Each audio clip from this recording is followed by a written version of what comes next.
non è difficile. Avvocato Lionello Azzarini, lei ha tutelato la CGIL in questo processo, CGIL qui rappresentata dall'esponente della segreteria veneta Silvana Fanelli.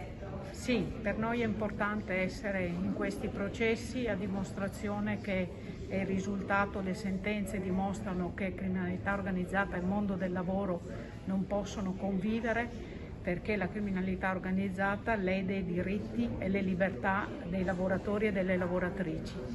La nostra preoccupazione è che gran parte della società civile manchi in questi processi a rappresentare la coscienza, la presa di coscienza della presenza radicata del fenomeno mafioso in Veneto.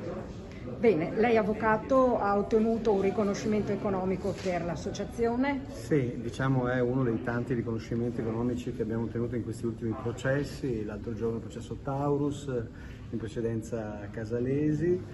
Diciamo purtroppo c'è una presenza sempre più ampia delle mafie organizzate nel mondo del lavoro. Noi come CGIL stiamo cercando di affrontarla e contrastarla almeno nei processi penali, con dei risultati che in questo momento stanno da ragione appunto alla partecipazione del sindacato nei processi penali. Grazie mille.